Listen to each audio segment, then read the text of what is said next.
We are amidst an awakening process.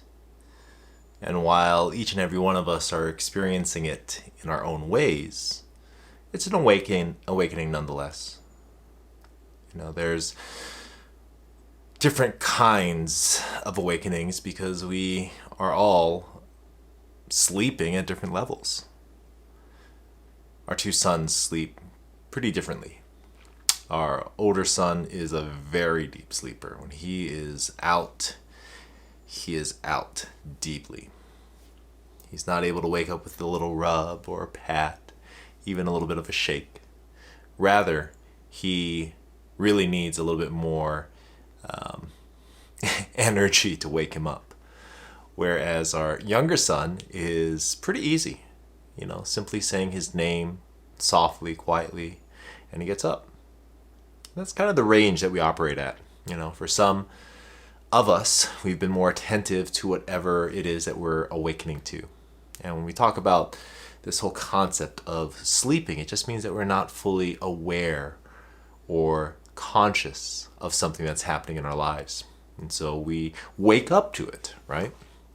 And for some, we're kind of aware of it. So the awakening process is a little easier. It's a little more delicate, which is nice, though it does require us being aware of it in the first place. For others, it's like drunk sleep in a club with the music blaring and having passed out in the corner somewhere. And so if you've ever been or have known anyone to have been in this kind of scenario, then you know that it's difficult to wake that person up. And so for some of us, that's the level of sleep that we're in. And so when things happen seemingly abruptly and, not just suddenly, it seems rather charged.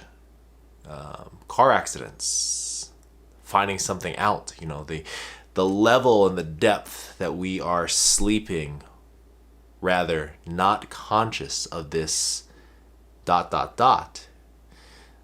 the greater the event needs to be to really open our eyes to the situation, to wake us up.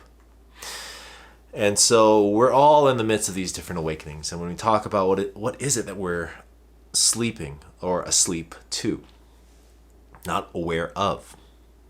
And often it comes to a matter of our own personal patterns, our own emotions, if you will. And the emotions that we are feeling have created certain beliefs about ourselves. And these beliefs that we have about ourselves is then made manifest via our thoughts. And these dominant thoughts and patterns of thinking then inevitably make their way out into the world and become action. And the more consistent and frequent those thoughts are, the more frequent and consistent those actions become. And these actions then soon enough become a behavior. And the behaviors that we exhibit then reinforce something, reflect a certain aspect of our identity to us, so that we can reaffirm those thoughts, those beliefs, those emotions. Now the question then comes into play, well, what does it take then for us to become aware of this? And that's where our whole awakening process comes into play.